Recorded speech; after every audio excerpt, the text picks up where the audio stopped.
Hello, it's Venice. It's good to see you. I want to talk to you today about something simple but deeply powerful. It's a practice that I have personally used for many years, and it's one that I come back to again and again when life feels really crowded. This practice, I call it, I learned it in full transparency years ago in my life coaching training. It's called completion and creation. I call it create space for what's next. I do this at the beginning of every year and I do it at the end of every month. It does not take a long time. And here's what I've learned from the training I had with this simple practice.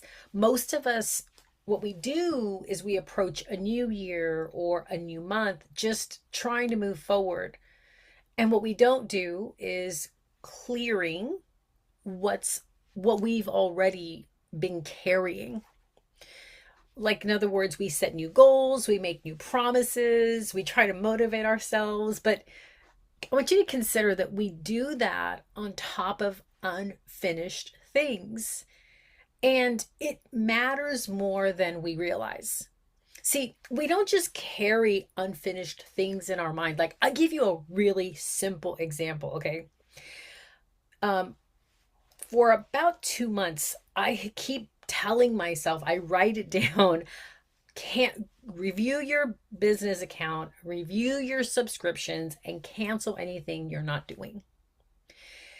Simple. But for some reason, I haven't done it. And so, and it's one of those things, it's not a major mega thing, right? In terms of like life situations. It's fairly small.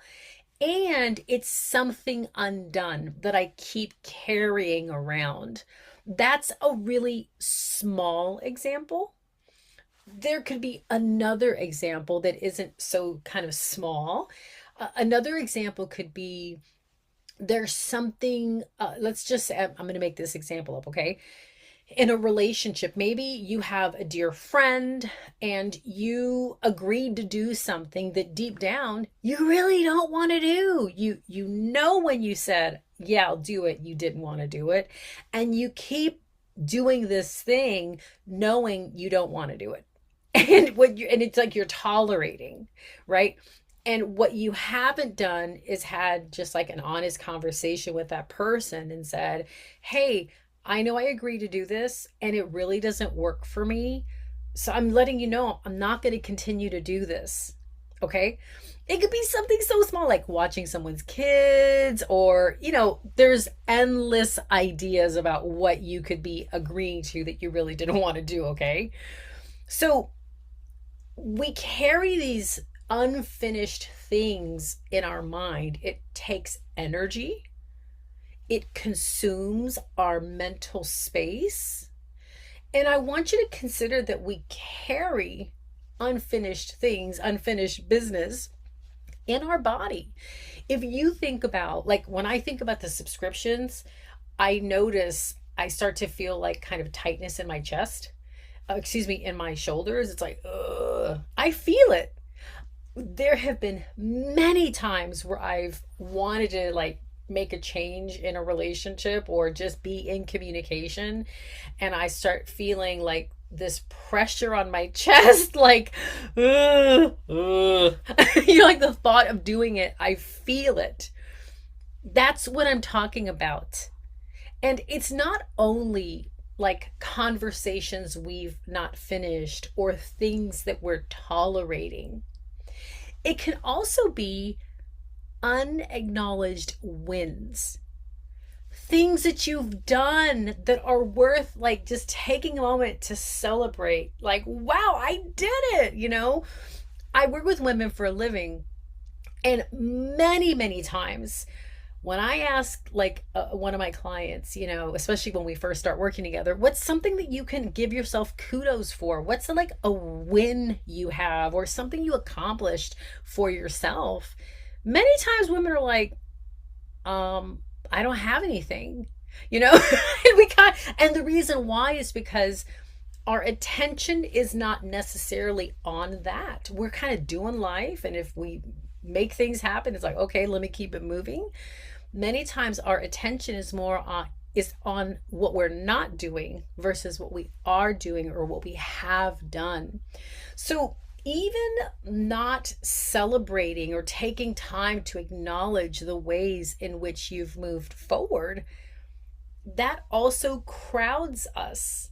You ever notice how when you celebrate yourself, something you did, even if it's something small, it's like, yeah, I did it, right? You feel that like more openness in your body.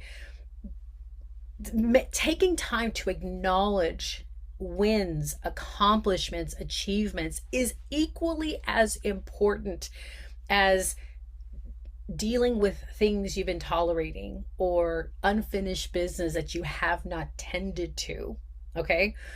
See, those things, they don't just disappear because time passes. No, they quietly take up space. And over time, they drain our energy, our clarity, and even they rob our joy. So, before we talk about creating something new, it really works to talk about making room, what I call creating space. So, this practice has 3 simple steps. And if you want, I created like a little PDF and a video that accompanies this conversation. Just leave me a comment, say, space, leave me the word space, and I will share it with you. Okay, like it's free, like my gift. Because I started talking about this and there were like people that wanted to really kind of do more of a drill down in this conversation. So that link I'll share with you provides that for you. Okay, just let me know in the comments. So the first step, there's 3, is to acknowledge what you've accomplished. Yeah, like take a look and think back over the year, or if you're finding this video and it's it's the end of the month, what did you accomplish? What achievements did you create? And look, it can even be like, what's a win that you had? Okay, like some way you moved forward. And notice if you might, notice there might be a voice in your head that diminishes, that lessens the ways in which you tried. That's very normal, like sometimes like, well, I didn't really give it my all, or I didn't really like lose that weight. Well, you at least tried. You went and worked out, you watched what you were eating. See, sometimes it's also acknowledging the ways in which we gave it effort. So, okay, so that's step 1. And you can pause this video if you want, make a list, look at different areas of your life, relationships, money, maybe service, serving people. Maybe that's something that's it's like a value to you, right? Your relationship to yourself, your health and well-being. So those are some areas of life, okay? Take a moment and acknowledge what you've accomplished.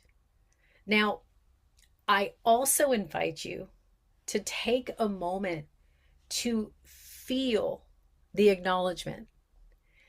Like when you pay attention, I close my eyes because it helps me focus, okay? But when you pay attention inside, like, wow, I achieved that goal, or I took that action, how do you feel that in your body?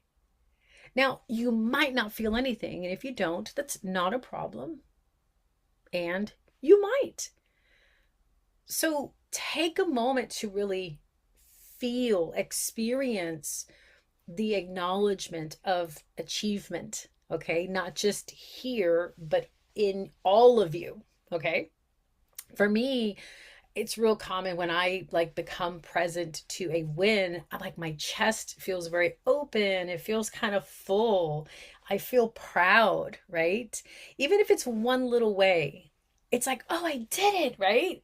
So that's the kind of thing I'm talking about. But you have to like look for yourself, okay? Because I don't know like how that might show up for you. So we went over step one. Step two is to look at what's unfinished for you. And, it works to have like different areas of life. Like I said, there's relationships in your life, there's money in your life, finances, there's career in your life, there's your relationship to yourself, your well being, maybe your spiritual life, right? Your faith, maybe service. Those are, and another one is like purpose. You like your life is for something. Okay, that might be an important area of life for you. So take a look, and on the PDF, like I have, some space for you to kind of make notes, but you can do it on a piece of paper, okay? And take a look at what feels unfinished for you. And like I said, I gave the example of a subscription. It could be something like that. I remember one year, because I've been doing this practice for a long time. The first time I ever did this, oh geez, I got like a legal pad, and I was like, oh, it's going to be one sheet of paper. My unfinished business list was a legal pad, and it was like pages, at least 5 pages long. And I didn't realize how much stuff I just had kind of out there, not finished. One of them was my student loans. Like I was about to default on my student loans, and I kept putting off making a simple call. And it was honestly because I was embarrassed. It was not even that I didn't have the money. I was embarrassed that I had waited so long and I kept putting it off. So it was like, that was so there for me. It could be something big like that, but it does not have to be something really big like that. That was big for me. By the way, this year I'm fully paid off in my student loans. Yay! That will be a win that I celebrate when it's actually done. I'm not there yet, but I'm a few months away, okay? So identify what's unfinished and notice even, sometimes like when I'm having this conversation with my clients, it's like they start to feel a little heavy. The whole kind of energy in the room feels a little different. You want to notice that for yourself. Like the thought of writing a list down of what's unfinished, what does that do for you? Maybe you're like, that doesn't feel good, right? Maybe it's like a big thing, you've been not dealing with. And you might notice, besides kind of how it feels, the idea of confronting what you haven't finished, also notice the voice in your head. It's very common that women will tell me, I can't confront that, especially in relationships. They're like, I cannot confront that person. I cannot, like, you don't know my mom, Denise. You do not know my mom. Like, she's crazy. I get it. And really what I would like to offer is two things, okay? One, as compassionately as you can, notice that voice that tells you you can't do it. Just notice it. That voice that says, I can't, is probably a voice that has been in your life for years. Many times it's like a younger version of us that emerged as a way to keep us safe. I definitely will be the first one to tell you that there has been a voice in my head that has told me many times, you can't do that. You cannot talk to that person. You cannot confront that person. Now, that may not be your thing. And if that's you, great. That's wonderful. But there are a lot of other people that is their thing, okay? So I'm talking to you. And I want to let you know the second thing is you can do it. You really can. And it requires being courageous. Like I acknowledge the voice that tells me I can't. And there's nothing I can't. I can do all things. Now, it may be that you need some support. There were some very difficult things that I've been through in my life that I had to like literally get like mental health therapy so that I could heal from what I went through, so that I could actually really have a conversation. There have been, I'm a life coach. That's what I do for a living. I have been in the life coaching and personal development world for over 20 years. My first, like big courageous conversations that I kept, hearing that voices that I can't, came from working with master life coaches. And sometimes you need some coaching, you got to sort yourself out. You can do it, and it doesn't mean like you just go and do it. You have to kind of sense for yourself what you need before you have a conversation, especially if you've gone through something like traumatic or very, very painful. you know Having a conversation with someone could really not be very good. You have to see, like, okay, do I need someone to help me walk through being able to really have a conversation? That's completely okay. All right. So identify what's unfinished. What is it that's unfinished? Be specific, like, cancel on the subscriptions I'm not using. I gave an example of call so and so and tell them I'm not going to watch their kids anymore. If it's just something you don't want to do, it just doesn't work for you to watch kids. Okay. Like, be specific about what needs to happen. And then the second kind of part of that is to, like, write down when you're going to do it. When are you going to cancel those subscriptions? When are you going to call that person and tell them, hey, I said I was going to do this and I'm not going to do it now. I just want to let you know. When are you going to do that? If it's kind of like a big, like a bigger thing, like something very painful you went through and you need some support, okay, put a date out there. Like, by, the end of the first quarter, I would have gotten support that I need to really get closure with that thing. If you don't put like a day and time, or like something, it's just so easy to not do it. The intention here is to create space. So you want to be in reality around when you're going to take action. Do you get that? Okay. Now, this is the second step. The third step is to create space for what's emerging. Now, I'm going to talk more about that in a moment, but what I want to say is you don't necessarily need hours and hours to do this practice, and you don't need perfection. You just need honesty and a willingness to pause. Okay. Now, I want to go back to the third part, and that's acknowledging that when you, like, we've celebrated wins and accomplishments, we've made a list of, and when we're going to take action with unfinished business, doing those two things, like, in my experience and the people I work with, they will feel a difference just doing the first two steps. Okay. What is happening is there's more space. Often people will tell me things like, I feel lighter. I feel like I can breathe easier. I feel more clear. That's the space where creation can begin. Okay. Now, as you're moving into creation, because there's more space, it's a simple declaration that I invite you to make. And that is that last year is complete.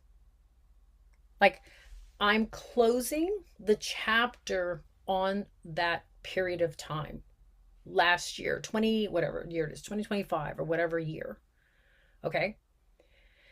There may still be some actions you're working through, And completion does not have to look like every conversation's done. No, you've acknowledged it. You have action time that you're going to take action. That's enough to declare something complete, my friend. Okay? So declaring 2025, for instance, is complete. Now there's space for creation, and we don't want to force. We're not coming from a place of forcing, but we're coming from a place of openness. And in that space of openness, I like to sit with this question. And it's a very simple question. It's, what do I feel is percolating? Like sometimes there's just kind of something kind of percolating in you, right? Like, what do I feel is percolating in me? Not what should I do this next year, or not what's on my to-do list, but what feels like quietly alive inside of me. And I invite you to write that down, you know, and declare that, this year is about fill in the blank. You know, it doesn't have to be a long list, and it's not about having a perfect plan about what the new year is about, okay? Or the new month if you're doing this at the end of the month. It's like a felt sense. You could ask yourself a question: who am I becoming this year in the face of life? In the face of life this next year, who am I going to be? And this year, as I've recording this video, for me, I am joyful delight. There's something about delight. That word is like really resonating with me. Delight is to experience pleasure from something. There's joy that I feel. Like, I've just done a lot of personal work, and I have this experience of a lot of space in my body, and it's like this joy is kind of, it feels like this. It's this beautiful experience I've honestly never had before. I'm a person of faith. I'm a person of prayer. I love, in my spiritual life, I've experienced joy from prayer or my, worship. This is different. This is like when I'm just in my day-to-day experiencing joy. So I'm really creating that this year. I am joyful delight. That's who I declare I am going to be. That's mine. Who are you going to be? Not what are you going to do? I mean, I get it. Doing is great, but it's like the doing happens inside of who you are. So some examples of being could be courageous, curious, creative, clear, bold, audacious, committed, being trusting.